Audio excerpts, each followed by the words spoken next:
After we've thought through the structure of the passage and how the author was drawing our attention to the center point or the main ideas of the passage, we then want to think through what was being taught. And when we think about what was being taught, we think about the theology of the passage. What was the original author teaching the original audience about God, about humankind, and about ethics? Over the next 3 videos, we're going to talk about each one of these by looking at examples. And so when we think about God, we want to think through his character, his conduct, and concerns. In other words, again, what was the author trying to communicate about who God is and what he's doing, what he's concerned about? And so we're going to look at 3 examples, one of which is a new passage for us in Ephesians 2, 1 through 10. But let's dive into Genesis 21. This is the story about Ishmael and Hagar, again, being cast out into the wilderness from Sarah and Abraham.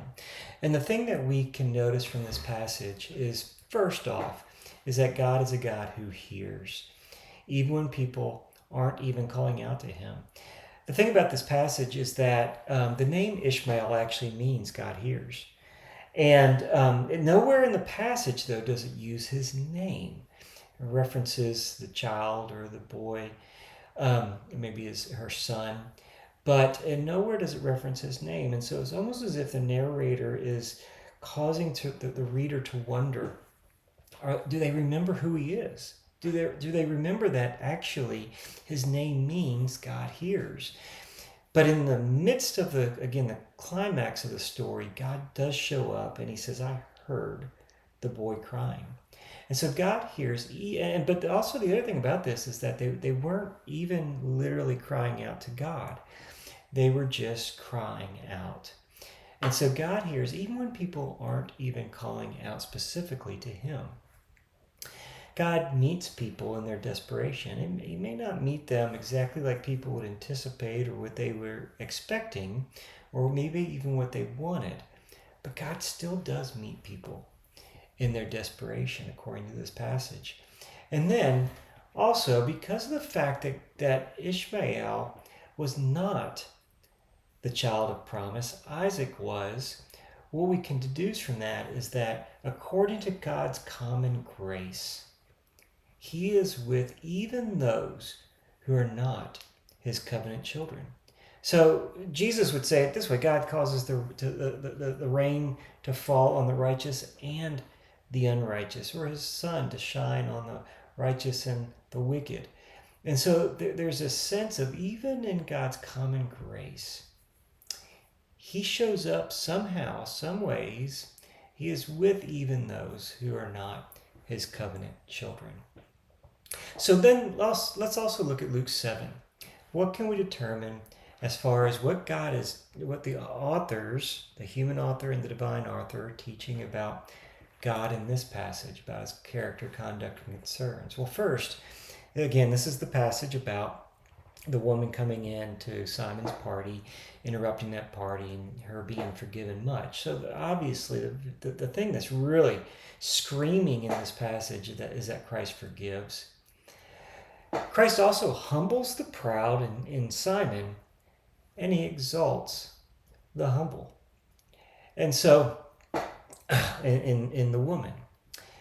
So, and we see that in other passages as well. God's opposed to the proud, but gives grace to the humble.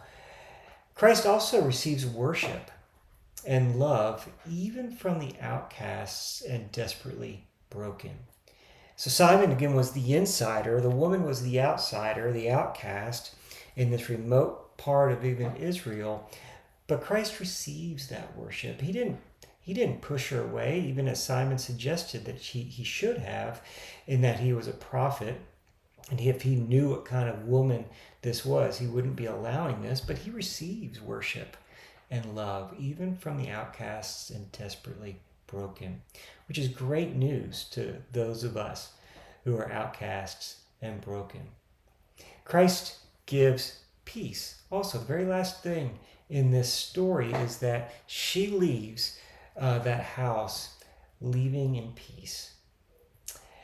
And then also, maybe a kind of a sub thought to this is that Christ knows our thoughts. Again, what was interesting is that Simon was having this internal dialogue when he says, it says, he said to himself, if he knew what kind of woman, what sort of woman this is, he would not be allowing her to touch him like this. And then Christ responds to his thoughts by saying, Simon, I have something to say to you. Simon says, say it, teacher. And then he goes and tells the story. And so Christ knows even our thoughts. So those are the things that we can see from this passage, and probably more. There's more also to learn from this passage as it relates to theology as to who God is in terms of his character, conduct, and concerns. But I want to look at this next passage, Ephesians 2, 1 through 10. It's probably a familiar passage to you, but I want to look at it. Here again is now the passage.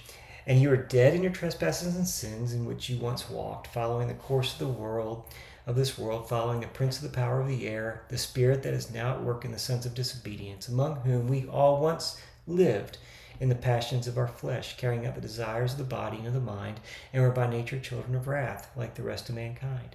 But God, being rich in mercy, because of the great love with which he loved us, even when we were dead in our trespasses, made us alive together with Christ. By grace you've been saved, and raised us up with him, seated us with him in the heavenly places in Christ Jesus, so that in the coming ages he might show the immeasurable riches of his grace and kindness toward us in Christ Jesus.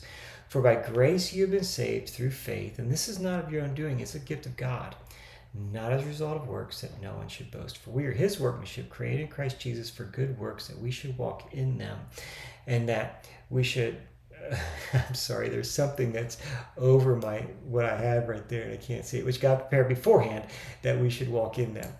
And so the things that we can learn from this passage is that, again, there's so much as it relates to who God is, and what we can learn about his character, conduct, and concerns. But he is rich in mercy, as it says in verse 4.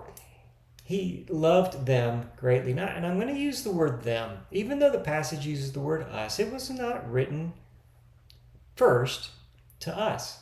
I want to stay in the world of the text, in the world of the original author, and the world of the original recipients here. So I'm going to be a little rigid on this. I'm going to use the word them when we're talking about God's character, conduct, and concerns here. But God loved them greatly, even in their sin.